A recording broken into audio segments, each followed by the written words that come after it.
Gagawa tayo ng chicken curry na makahurot yun sa bahaw.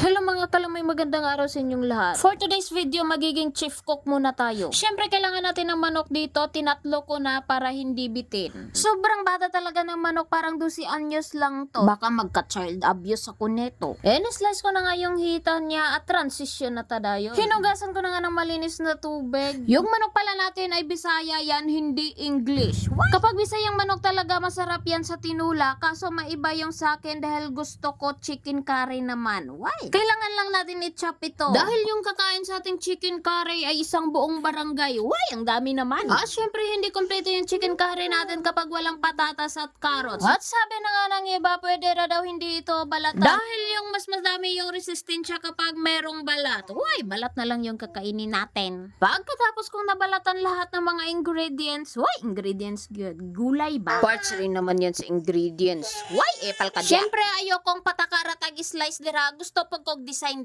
Hindi ito minor chop. Why minor chop ka diha? Siyempre maganda talaga kapag may design. Kaya pinili ko yung ala flower. Na-design sa patatas at carrots. At siyempre nag-chop na rin ako ng sibuyas, bawang at luya. Ito yung panakot natin sa ating chicken curry. Why pananakot? At tinakang ko na nga ang aking ala African na kalaha. Nalagyan ko na ng oil na yan at mainit na. Pwede na yan para sa mga pananakot. Why? Siyempre pinagsama ko na ang ahos, sibuyas o luya sa paglunod kay dili ko gusto nga nay mabiyain sa ila. Why? Gagamitan din natin yan ng mekos ni insan.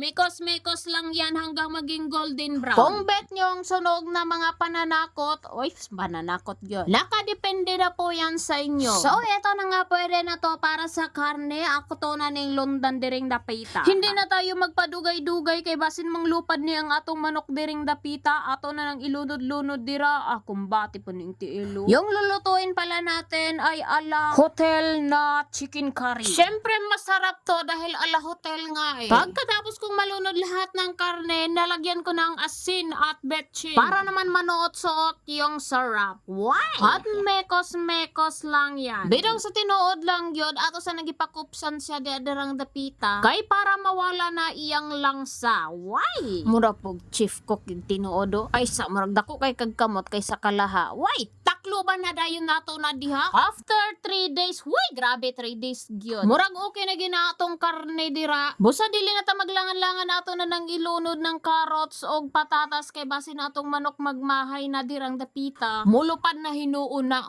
Nabuot-buot. Og kana day akong gilunod mo na akong gipag-uban nga gata powder, curry powder o paminta powder. Ako na silang gipag-uban kay dili ko gusto nga naay mabiyaan gihapon sa ilahang tulo. Why? Pagkahuman diha glunod, murag nalimtan gid ako ang bell pepper diha. Pero okay ra gihapon. After 3 minutes, okay na na siya. Og mauna niya nga atong finish nga chicken curry. Nga ala hotel og makatilaw ka ani. Kuha nagbahaw kay mangaon na ta diri.